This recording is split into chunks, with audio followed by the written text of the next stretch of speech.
సంగారెడ్డి జిల్లాలో వర్షాల కారణంగా దెబ్బతిన్న పత్తి చేనులో కూలీల ఖర్చులు కూడా వచ్చేలా లేవని పత్తిని తీయకుండానే మూగజీవాల మేతకు వదిలేసిందట ఒక రైతు. ఎంత దారుణమైన పరిస్థితి! ఈ రైతు పరిస్థితి ఏంది? ఇవాళ పంటల బీమా పథకం ఏమైంది రాష్ట్రంలో?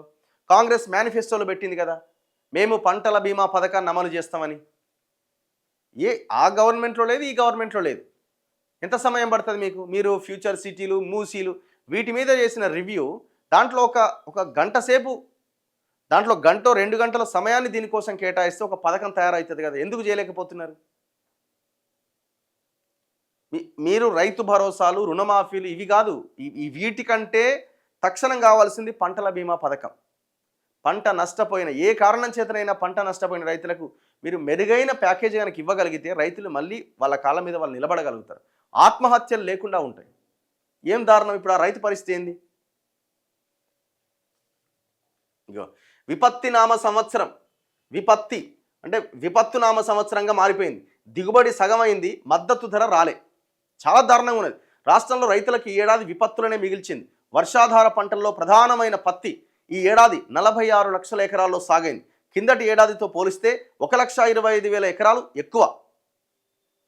కానీ అకాల వర్షాలు, మొంతా తుపాను ముంచేసినాయి. ఎకరానికి సగటున 12 క్వింటాల దిగుబడి రావాల్సి ఉంటే చాలా జిల్లాల్లో సగానికి సగం పడిపోయింది. కేవలం 6 క్వింటాల దిగుబడి మాత్రమే రావడం, తడిసిపోయి రంగు మారడంతో మార్కెట్లో నాణ్యత కొర్రీలు ఎదురైనాయి. క్వింటాల్కు సీసీఐ నిర్ణయించిన 8,110 రూపాయల మద్దతు ధరను పొందే గ్రేడ్ లేక ప్రైవేటు వ్యాపారులకు 6,500 నుంచి 7,000కు మధ్య అమ్ముకున్న రైతులే చాలామంది ఉన్నారు. ఎకరాకు వేల రూపాయలు ఖర్చు చేస్తే కొందరికి పెట్టుబడి కూడా రాని దుస్థితి. మనం ఆదిలాబాద్ మార్కెట్కి పోయినాం, నేను, పృథ్వీరాజ్ గారు, మేమంతా కలిసి ఆదిలాబాద్ మార్కెట్కి పోయి కూడా అక్కడ ఆ పత్తి చాలా పెద్ద మార్కెట్, అది రిపోర్ట్ చేయడం. అక్కడ రైతులను అడిగితే చాలా దారుణం. నాట్ ఓన్లీ పత్తి, సోయాబీన్, ఈ రైతులంతా చాలా దారుణంగా ఉన్నారు. ఈ సోయాబీన్ కూడా రంగు మారిందని కొనలేదు వాళ్ళని. దిగుబడి తగ్గింది, క్వాలిటీ తగ్గింది, తేమ శాతం ఎక్కువ ఉన్నదని ఇంకో కారణం చేత మద్దతు ధర ఇవ్వలే.